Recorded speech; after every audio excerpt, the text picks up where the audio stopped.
Okay, in the first half of the metabolism chapter, cellular respiration was covered. So you can convert the things that you eat into energy. What's left for the second half of the chapter? Well, an assortment of things. And so the second half of the chapter kind of just follows this pattern. We talk about carbohydrates and mention a thing or two that hasn't popped up yet. Then we talk about lipids and mention a thing or two, and then proteins, and then we're done. And so on the carbohydrates, what hasn't been mentioned? Well, the first thing is if you've eaten a meal recently and your brain needs energy to think, or your muscles need energy to move, etc., and they ask, where can we get this energy? The small intestine says, I can be the source because I'm absorbing glucose from the meal that you just had. So while this happens, you are in what's called the absorptive state. All right, so for a couple of hours after each meal, so maybe about half of your day, you are in the absorptive state. When your body needs energy, it gets it from what is being absorbed from your diet. Your cells don't know this, so they have to be told, all right? Because if you're in the middle of a muscle, how do you know whether you've just eaten or not? Well, that's where this signal comes in. The beta cells of the endocrine pancreas, they secrete the hormone insulin. And insulin essentially says two things. One, hey cells, you've just had a meal. And two, because if you've had a glucose-rich meal, now your blood glucose is really elevated. That's bad for a reason that I'll get it, or reasons that I'll get into at the end. And so if you've just had a plate full of pasta, say, which is pure glucose, your blood glucose is way high. You need to bring it down because too high a blood glucose level is bad. So insulin says, hey, I've just had a meal. Cells, could you suck up glucose and do something with it? Make it go away. So insulin has those two messages. Hey cells, you've just had a meal. Could you suck glucose up and get rid of it? And so of the cells which then comply, the liver is involved because the liver is going to be a major player in the metabolism chapter. It has more than 200 functions. One of the things that the liver can do is what's called glycogenesis. Glycogen is a polysaccharide given here. So notice that it is a long string of these monosaccharide glucose units. And so this is glycogen. And so what would lower your blood glucose is if you could suck glucose out of the blood and turn it into this polysaccharide and save it till later. And so in the absorptive state after each meal, what the liver primarily does is what's called glycogenesis. You suck glucose out of the blood, here are liver cells, and then assemble the polysaccharide glycogen. So this lowers blood glucose and then stores glucose for later when you haven't had a meal in a while. So this is what occurs in the absorptive state. And once again, insulin is the hormone of the absorptive state. Tonight, however, you will run out of glucose, all right, because you're dreaming, you're still keeping warm, and when your body says, hey, I need more glucose, your GI tract says, sorry, we're empty. It's been a while since we've eaten, and so the glucose which you need to run your metabolism can no longer be gotten by what you absorb from your diet. So you are now in what's called the post-absorptive state for, once again, about half of your day. You spend about half of your day in the absorptive state, about half of your day in the post-absorptive state. In the post-absorptive state, the beta cells, the alpha cells of the islets of Langerhans, they secrete the hormone glucagon. And glucagon, the hormone of the post-absorptive state, has essentially two messages. It says, hey, it's been a while since we've eaten, but then it also then says, does anyone have any glucose we can spare? All right, because the blood glucose levels are now dropping. Are there any cells which can help rectify this situation? And so this, then gets to the liver. The liver says, sure, look, I've stored glycogen. This was that polysaccharide that was stored in the absorptive state. So if you need glucose now, what you can do is to break this glycogen up. You can lyse it. And the fancy word for that is glycogenolysis, the lysis of glycogen. And by breaking up this glycogen now, you can raise blood glucose levels and provide the glucose that muscles and the brain and other tissues of the body need. So in the post-absorptive state, the liver performs glycogenolysis, the lysis of glycogen. Your liver also has the ability to make glucose from other things that were not originally glucose. So for example, your liver can take glycerol from fat and turn it into glucose. Certain amino acids such as glutamine and alanine and turn it into glucose. Lactic acid, say from exercise, and turn it into glucose. This is what is known as gluconeogenesis. Gluco referring to glucose, neo referring to new. This is new glucose, not glycogen stored glucose, which then just gets broken up. This is molecules that weren't originally glucose that then become glucose, and genesis meaning to make.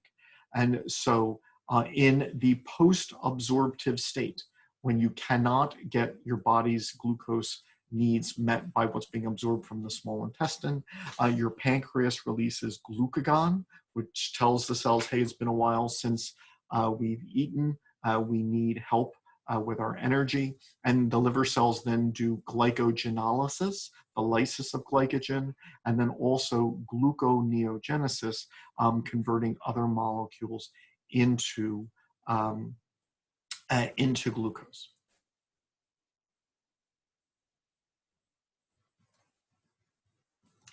So I have another a video that then just goes through gluconeogenesis in greater detail if you like. Oh, I'm thinking of a different one. Okay. And so just getting back to those sugars for a second. Having a high blood sugar level is dangerous. One of the main reasons is that sugars attach to proteins. And you might be saying, oh, I know this because, for example, blood types, for example, if you attach these sugars to this protein on red blood cells, then you're blood type O. And if you attach more sugars, then you can become blood type A and B. Most, maybe all of the proteins on cell membranes are actually glycoproteins, which have sugar groups attached. So sugars can attach to proteins, and you're maybe saying, yes, I already know that.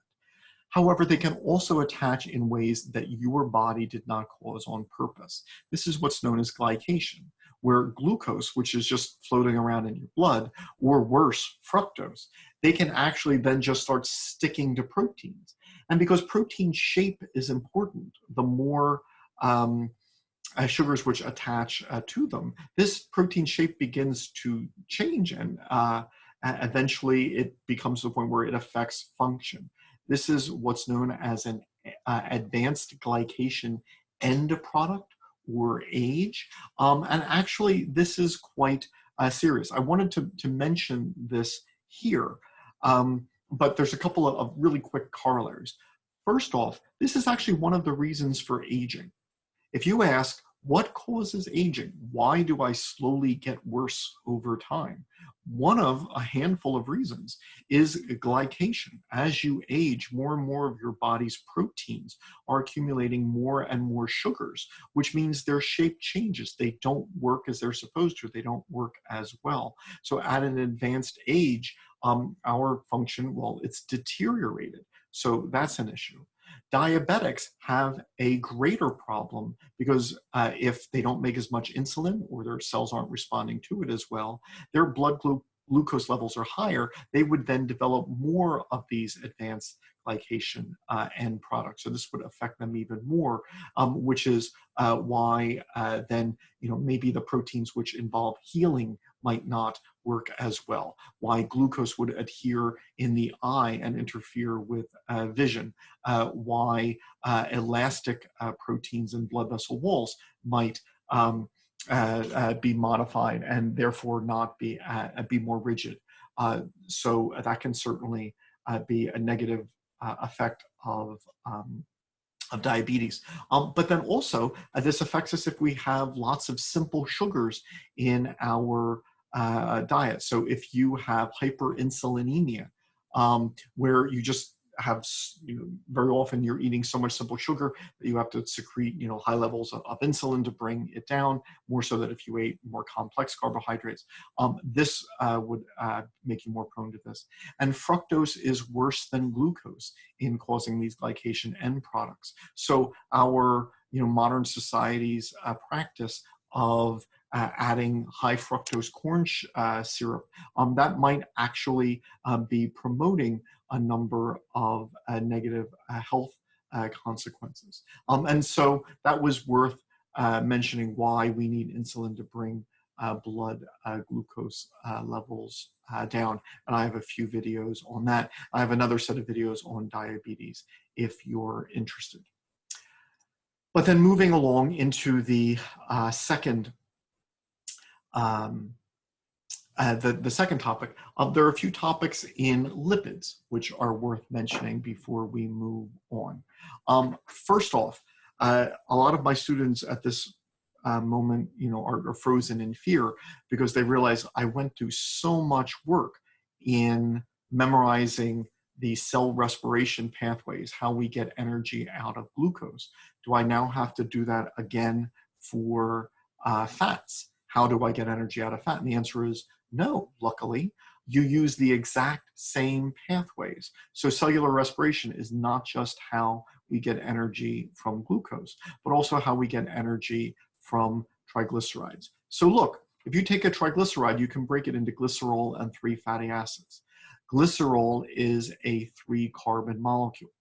But you might recall that in glycolysis, glucose, a 6-carbon molecule, is broken into 2 3-carbon molecules. So glycolysis is already good at handling 3-carbon molecules. So the glycerol from fat could then become a 3-carbon intermediate in glycolysis. So you don't need a special way to get energy out of glycerol. It can just jump into the glycolytic pathways and break that down from energy.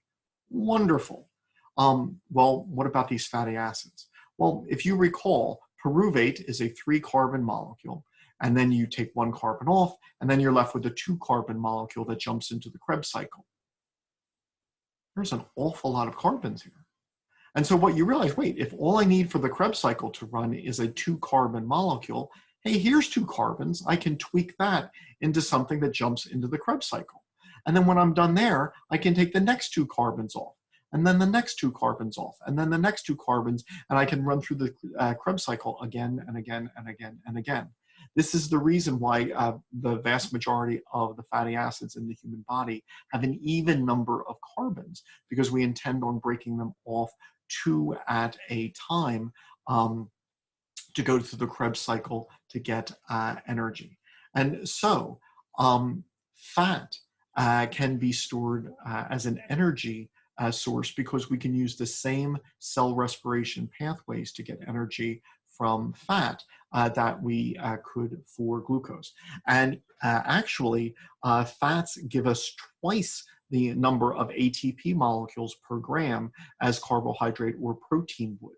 This is why nowhere in your body do you have a lump of carbohydrate or protein that you're saving for later. You store your energy as fat because it's more efficient. If you stored your body's excess energy in any other form, you would be a bigger person. It would take you more molecules to store the same amount of energy. So we use cellular respiration to get energy from triglycerides. Anything else? Well, a couple fat minor points. One is ketone bodies will become important when we talk about urinalysis. It's obviously something that urine tests look for.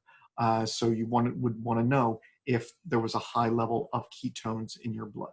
What are ketones? That's a good question. So in the post-absorptive state, glucagon has told your body cells, we have a problem. It's been a while since we've eaten and we need energy molecules. So the liver produces glucose, which is good for the brain. The brain needs glucose. However, the liver also does something else. It can take fat The liver can store fat, and it can break it into these molecules, which then can go into the blood. These collectively are called the ketone bodies. Ketone bodies can be used by some tissues, not all. Once again, the brain pretty much runs on glucose. But other tissues can use the breakdown products of fat as an energy source, which is good when you haven't eaten in a while to save your glucose for your brain. So last night when you were asleep, you produced ketone bodies because you were in the post-absorptive state. And if you had done a urine analysis when you had woken up, you might have found you had trace amounts of ketones in your urine when you woke up. And that's normal because you would have been producing ketone bodies in the post-absorptive state last night. All right. Now, the reason we care about ketones and when there's a positive test for that is you shouldn't make it after a meal. Now, if you're producing ketones, it could be that you haven't eaten in a while. You might be fasting as a personal choice. You could be starving. So that would explain ketones. The problem with high levels of ketones is that these are acidic. Now, your body can fight acids, but your body's ways of fighting acids, they aren't meant to be used continually. You're not meant to continually threaten your body with acids. It overwhelms the buffering capacity of your blood, for example, which we'll get into. And so therefore, if you're producing high levels of ketones, eventually that can be a problem and lead to acidosis. And so if you were fasting or starving, high levels of ketones, you'd want to monitor that because once again, acidosis is a threat. In diabetics, however, as we'll mention with the urinary system, you have the interesting phenomenon where you have glucose in your urine and ketones. Now, that's an odd combination because glucose in your urine meant that glucose in your blood, which meant you just ate. Ketones means you're starving. So in your urine now, you have a sign that A, you've just eaten, and B, that you're starving. Well, which is it? And the problem with diabetes is, depending on whether it's type 1 or type 2, is either you don't make glucose, or if your cells aren't responding to it as well as they should. So even though you've just eaten, you think you're starving. And so as a result, you release these ketone bodies, which you do when it's been a while since you've eaten, even though you have eaten. And so one of the things that threatens diabetics is the drop in blood pH, because you could potentially produce high levels of these ketone bodies. And so that's a normal part of the post-absorptive state, but it certainly does have important consequences in health. One last thing on fats is that not all fatty acids are the same. And interestingly, when we look at what types of molecules can serve as hormones, there are steroids like estrogen and testosterone, there are peptides, there are modified amino acids, but then there are also fatty acids. You can tweak fatty acids and make them into hormones. In fact, common hormones called eicosanoids, which virtually every cell in your body can either make or respond to. Now, you sometimes hear the term omega-6 or omega-3 fatty acids. What is that about? Well, if you were to start at the end of a fatty acid that wasn't the carboxylic acid end and number the carbons until you get to your first double bond, here you have omega-6s, because it's the sixth carbon which gets to the first double bond, or over there, there's threes. Now, omega-6 fatty acids, they include an essential amino acid, linoleic acid, so they're certainly not bad. And they commonly come from sources such as, say, beef or chicken. And then there are omega-3s, some of which are essential as well. These fatty acids typically come from fish, although they can be present in other sources like breast milk for infants, etc. Who cares? Well, those fatty acids can easily be converted into hormones. And some of the hormones promote inflammation. They make inflammation worse. They're pro-inflammatory. And others are anti-inflammatory. Now, inflammation is important, but you want it to be balanced. You don't want to have too much nor too little. And so when you study the immune cells, there are cytokine hormones, these local hormones which will promote inflammation and encourage you to make certain types of white blood cells, while there are other ones which will impede inflammation. If your inflammatory state is too high, that will now increase your risk of asthma, increase your risk of heart disease, increase your risk of cancer. And so you can affect your body's inflammatory state, and thus your risk of cancer, heart disease, asthma, and other disorders by which fats you eat. Are you eating the omega-3 fatty acids, which can be anti-inflammatory, or which can be converted into local hormones, which are anti-inflammatory?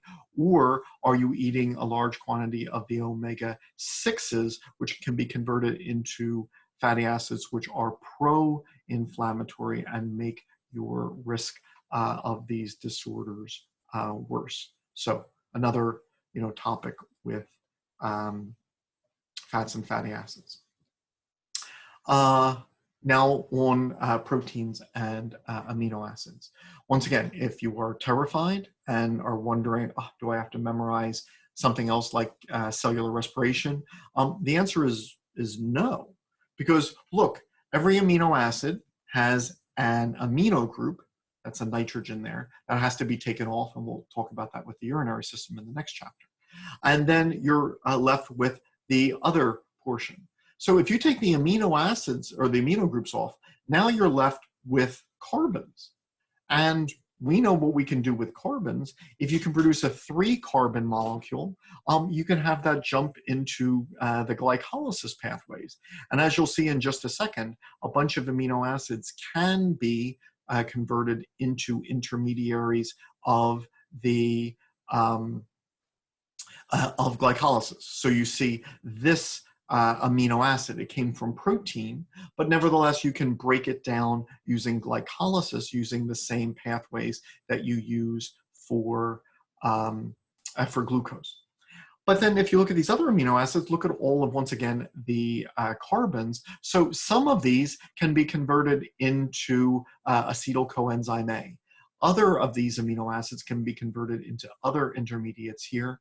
And so thus, when you eat protein and you want to convert protein into energy, you can, but you need, and so the amino acids, they can be converted into different components of the cell respiration pathways, some into glycolysis intermediates, and others can be converted into intermediates of the Krebs cycle. So you can then break these down for energy the same way you would sugar using cellular respiration. So if your body needs energy and you eat protein, you can get energy from amino acids.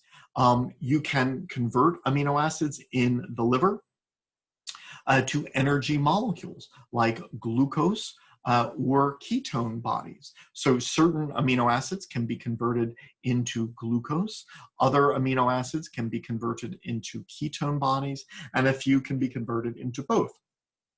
So the liver can perform lots of chemical reactions and convert one molecule into another.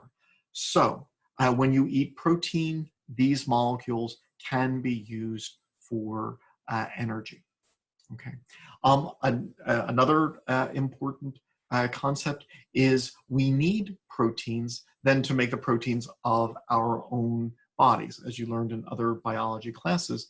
Let's say you wanted to make keratin for hair, or collagen for skin or bone, or opsins for eyes, or for eye pigments, or hemoglobin for red blood cells. You would then have to do the process of translation. The DNA gets copied to make RNA, you take the RNA to a ribosome, and then you put amino acids in a specific order, the order that the DNA encoded and that was copied in the RNA. And so therefore, if you take methionine and you put it next to valine, which is next to glycine, which is next to arginine, et cetera, that makes one protein, maybe the keratin of hair. Whereas if you put the same amino acids in a different order, you make a different protein. So there are 20 amino acids which are building blocks of the proteins of your body, really 22, but let's just say 20. There are 20 amino acids which serve as the building blocks of your body's proteins. And so therefore, if you want to make hair, you need all of these 20 building blocks, because you can't get to a specific spot and say, oh, I need a valine, or I need a tryptophan, or I need, a lysine. And if you don't have it, substitute something else. So if you need a lysine to make, hair proteins, you need a lysine. And if you don't have enough lysine, then you can't make hair proteins. Now your hair might fall out, your hair might become brittle, etc. So how do we manage this over the course of a day? Well, for half of these amino acids, if you don't have enough, say, glycine in your diet, your liver can make more from something else. So maybe your liver could take glucose molecules and turn them into glycine. And so therefore, you'll always have enough glycine. But for half of the amino acids, that's not the case. Technically, 8 you cannot make at all, and 2 you can't make in sufficient quantities if you're a growing child. So we roughly say that 10 of the amino acids are what we call essential amino acids. You have to eat these because you can't make them. You need them for the proteins of your body. You can't make hair, the keratin of your hair, or the hemoglobin of blood, or antibody proteins, or collagen, etc., without all of the building blocks. But half of the building blocks you can only get from your diet. Your body cannot make them. So therefore, they are called the essential amino acids. If you eat animal proteins, then you don't have to keep track of these. Did I have enough lysine today? Because the answer is yes. Animal proteins are complete proteins. Animal proteins have all of the essential amino acids. And so the yellow ones are the ones that you may be able to make some of, but maybe not enough, especially in a growing child. So if you're eating animals, now that could be a cow, it could eat a pig, it could be a chicken, or it could just be seafood. I mean, fish are animals, but then so are clams and shrimp and scallops. Or if you ate parts of animals like eggs, or you got dairy products like milk and cheese, if you're ingesting anything from an animal, then you are getting all of the essential amino acids. If, however, you're a vegetarian, I'm a vegetarian, you have to be more careful, because plant proteins are very often incomplete proteins where they won't have all of the essential amino acids. So beans, for example, might be a great source of lysine, but may not have tryptophan. Corn might be good for tryptophan, but not have much lysine. And so therefore, you would then need to know which plant materials to mix, because plant proteins are not complete proteins. They are incomplete. You wouldn't necessarily get all of the essential amino acids from a plant protein. There are some exceptions like soy, but you have to eat a lot of it. But obviously, as vegetarian eating becomes more and more common, then a lot of the meat substitutes then are produced in such a way that they provide all of the essential amino acids. And then a vegetarian, if you're eating these vegetarian protein sources, you don't necessarily have to worry about how much of this one did I get and how much of that one did I get. Okay, so we can use amino acids for energy. We can use it to make our own proteins. Then we can use it also then for other things. So for example, amino acids can be converted into hormones, like histidine can be converted into histamine. Tryptophan can be converted into serotonin. Tyrosine can be converted into the thyroid hormones, etc. And so we can do a number of things with amino acids in our diet. Then, as you just wrapping up, there are a couple of other things that we need in our diets as well. We need salts. Salts are obviously important in action potentials in the brain.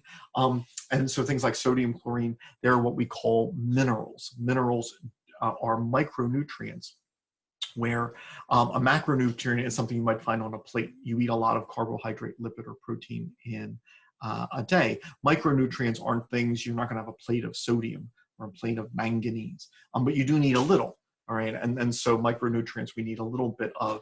If there's no carbon in this micronutrient, it's what's called a mineral. So you need iron, all right, because your hemoglobin needs iron. You need copper for electron carriers. You need sodium, potassium, chlorine for action potentials in the brain. And so minerals have to be incorporated into your diet. And if your diet is deficient of minerals, then there would be a number of different disorders that might come from that. Some micronutrients are actually organic molecules that have carbon in them, and we call them vitamins. Each one has its own role. So vitamin A, very important in eye photopigment production. Without vitamin A, you can suffer night blindness, which might eventually become true blindness. Vitamin C is needed to generate connective tissues, without which you might have scurvy. Vitamin D is needed to absorb calcium, without which you would form rickets. And so these have to be incorporated in your diet, and there can be some medical consequences to having deficiencies of these. All right.